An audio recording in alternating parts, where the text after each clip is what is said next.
Now, let's look back at what happened on the weekend at Everest, the actual games. We turn our attention first of all to Saturday, where we had 4 games, and then of course Sunday. But I invited Leonard Harprashad, he's the Executive Secretary of the Guyana Softball League, to talk with me and sum up the games, what took place on Saturday. Leonard, welcome. Thank you for having me. Yeah, we had 4 exciting games on Saturday. 4 exciting games, but we also saw the bowlers dominating most of the matches. One game in particular where the score was over 100 is a female game between Falcon Girls and Speedboat. But if we can just take it from the top as the games actually took place. First of all, we had All-Stars Conquerors all the way from Linden, exciting team to look at in the female category. They won by 6 wickets. That's true, and they showed just why they're exciting. It totally dominated the Jungle Strikers, who are there for the first time. All-Star Conquerors were there. This is their second year. They had to chase 78, and they scored 79 for 4 in 7 overs. So convincing win. Convincing. I was very impressed when the Caribbean boys took on Falcon Sports Club. Of course, Falcon is from Legwam. We might want to describe them as a remote area, but I tell you, they play a lot of cricket, fantastic team.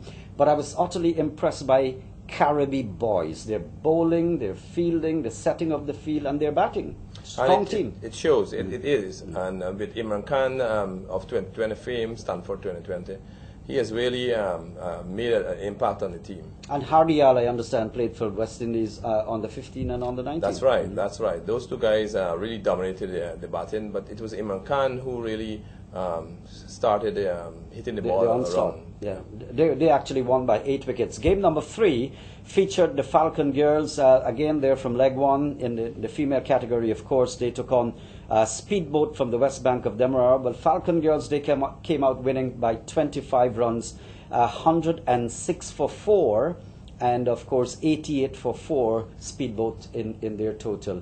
Another walkover almost. That's right. Falcon Girls really showed that they're a team to be reckoned with in the quarterfinals. And they sounded a warning to all the other teams by blasting 106 for 4 in 10 overs and limiting Speedboat to 88 for 4. Mm-hmm. And then the final game of the day, the Edward Sports Club, they're all the way from North Essequibo. They batted first, 6-2 all out in 10 overs. And they came up against Rockaway Auto Sale. That score did not prove to be enough. Yes, the Edward were totally dominated by Rockaway. You have the skipper, Kumar Bishundial, leading from the front. He took 3 wickets for 6 runs, and including a hat-trick, the last 3 balls of the Edward innings. They were all out for 6-2. And in their reply, they scored 64 for 2. And with this Kumar Bishundial again coming back to dominate the batting with 21. Are you disappointed by any of the results you saw on Saturday? These teams have been playing for a little while now, so you expected them to put up a fight. Most of the teams that are coming through from the Super 16 stage shows the development in each area of softball cricket. Thank you, Leonard. Thank you for having me. Leonard Harprashad there chatting with me about the games on Saturday. 10 fans! You can win this fully loaded, customized SUV with Lamborghini doors from GT&T. Text register to 620-3788 to answer 4 questions. Every 4 questions answered correctly gives you a coupon to win this magnificent ride and many other prizes. Answers are in the GT&T's 1010 Magazine 2012 edition. Get yours today. More coupons, more chances to win. So keep texting GT&T 1010. It's our game. See press for details. Got an itch to be rich? Don't be embarrassed. Buy a scratch for instant cash relief. For as little as $200, you can scratch that itch and win $200,000 or more instantly. With Scratch, you are free to scratch anytime, anywhere, any day, and even several times a day. Just simply scratch and see what you win. Winning cash could not be easier, so don't ignore that itch. Play Scratch for instant cash relief. Scratch. Remember, a ticket a day could make you rich today. Well, earlier I think I had a slip of the tongue. I described the Edward Sports Club hailing from North Essequibo. In fact, they're from the west coast of Berbice. Now, those were the games on Saturday. What happened on Sunday? Brilliant sunshine, huge crowd, enthusiastic. They came out in their numbers. It was another day of war. I bumped into John Ramsing at the end of the games. We had this discussion. Well, this brings us to the end of the Super 16 matches. We now know who are all the people going through to the quarterfinals. And so I decided to invite John Ramsing to chat a little bit about what took place here at the Everest Ground today. We had 4 matches today, John, quite an intriguing day. Yes, Naim, a good day of cricket, and I think the next stage will be something to look forward to. The 16 teams are now advancing. We can call it the 16 best teams in the country. Well, first of all, if we can just take it step by step. First, we saw this morning Mikeswell woman coming up against Mora. Mora is all the way from the Pomeroon River, but it was a smashing defeat for the Mora people. We're very sorry about that. They had to travel a long distance here, and they lost by 10 wickets. Yeah, their morale definitely dented because they tried a little bit when they were batting. We had a little bit of partnership by the top order players, but I think they had too little bit on the board. And the more seasoned team, the Mikeswell women, they definitely capitalized on a small total, and they did well for their team. And now they're advancing to the quarterfinals, and they're hoping to make it one better. Last year they were in the final, but they lost in the end. But this year they're hoping to do better. Well, I'm just going back to Mikeswell woman. We know the popularity behind their name. But John, Onika Wallison, she made how many? 36 runs with 5 fours. In fact, she was your woman of the match. Splendid performance. She did well with a bat indeed, and I think she's one for the future in this tournament because she has been stroking it well and she's been running between the wickets very good as well. And I think once she continues in this vein, she'll be able to perhaps be the woman MVP. Well, then we go down further on. The second game in the female category, Rising Star came up against Wairuni. Let's remind you that Wairuni is all the way back of Linden, very far-flung community, way back behind Linden. That was a closer match. In fact, Rising Star just won by 3 runs. Roshana Harper was the woman of the match, 27. She was fit. She took the singles sharp. She fielded well when she was in the field. I think she was the best choice. She is one for the future, Naim, and I think that her innings when she batted number 3, and she more or less set the pace for her team. The other batters batted around her while she was scoring, and when she got out, we see a little bit dip in the scoring rate, but I think her contribution made a difference by then, and we saw her in the field doing very well, and she bowled the final over when 15 runs was required, and I think she did a great job holding her nerve and effecting a couple of runouts in that same over. Well, I paid special attention to Roshana. In fact, John, I believe if there's an all-female team for Guyana that's selected at softball, Roshana should definitely be in. I do agree with you, Naim. I think, like I said, she has her game up. She can bowl, she can field, she can bat.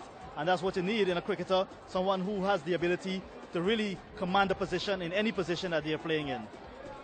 And then we came to the male category. We know that's faster, it's more tense. We get better competition, almost the ability and the skills of the players. You can see it's more dominant. Speedboat Sports Club, they came up against Platinum Jaguars Senior. Now, let's remind you that Platinum Jaguars Senior is all the way from Lethem. So they had a long journey getting out to Georgetown. The conditions are pretty different here, but that was another walkover.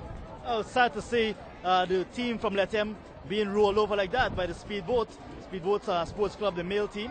And I think that the Jaguars can only learn from this because they had much team in their zone to compete against. But they said that they have been scoring a lot of runs, but today all out for 18, which that was very bad to see for this level of competition, but it goes to show the level of competition that a Speedboat team they're at. And I think the Jaguars team, they have to regroup and come again. That's not what you expect from a team at this stage. Well, there was a pretty large crowd here, John, today. I believe a lot of them assembled because they wanted to see the feature match, which would have pit Wolf Warriors against Afai Storm. It didn't. It started off fine. The competition was good. But coming down to the end, Wolf Warriors showed exactly what kind of mettle it takes to play in a tournament like the 10-10 tournament. They played like true champions, and I must say congratulations to them. They never gave up at any point in the game. There were a few points in the when they were fielding that I think the wicketkeeper, he was actually going to bring down their spirits because of his the way he was behaving. But I think that the captain Amit Rai Jairam, they call him Rocky. I think he had it all under control. He was very calm when he was batting, and even when he was fielding, he had a few good catches and effected a couple of good saves. But I think the Afai Storm, they played very well, and they should be credited for their performance. Just that a better team won this afternoon. You spoke about Amrit Jairam. I'm fascinated by this guy. great all-rounder. He's a pressure player, so to speak. He gives his best. Last year in the semi-finals, he got a half a century. In the final, he got a half a century. Took some of the best catches that I have ever seen in softball cricket in this country. He's truly a splendid person. But just coming back, I made an observation. Amit Jairam is the captain. He's fielding at long off on the boundary, perhaps because he's a great catcher of the ball. But while all of that was happening, you mentioned the wicketkeeper, his body language and his personality was not something that will boost the Wolf Warriors colleagues. He pulls them down, as you said, but Jairam was placed at a position where he can advise, where he can counsel, where he can even employ a discussion with the umpire and the bowlers because of where he's feeling. Don't you feel that's one of the issues that he needs to address? Yes, he should, and the team, from a team perspective, they should address it, because you need a captain to be marshalling his troops, giving his commands and so on, from an area where he's comfortable doing it, and from the boundary he can't do it. But what I think the Wolf Warrior team, they're doing is that they're putting the best players in the fielding positions that are critical, and that's why Amit Jairam was placed at the long on boundary pretty much throughout the entire Fire and Storm innings. But I think they can look at it again, because they have quite a few good players as well, and I think can merit a position on the field at those critical areas. Amit Jairam should go like you said, into the field of play where he can actually have a presence. Well, thank you very much, John Ramsing there chatting with me. I just want to recap the teams that have gone through to the quarterfinals so far. That's taking in last week's performance here at the Everest and at Albion, and of course yesterday right here at Everest and today at the Everest ground. First of all, the 4-hour Lioness Trophy Stall Angels, Caribbean Rising Stars in the female category from last week. In the male, we had Mahaika Raiders, Bayrock Blazers A-Team, Unstoppable and Regal. Then this week from Everest, we had All-Star Conquerors yesterday, Falcon Girls, Mikeswell Woman today, Rising Stars today in the female category. And in the male category, Caribbean Boys yesterday, Rockaway Auto Sales yesterday, and today Speedboat Sports Club and the Wolf Warriors. So there you have it, the 16 players going through to the quarterfinals. It has been an exhilarating day, exhilarating weekend or weekends at the 10-10 tournament. Naim Chan here wrapping things up for you.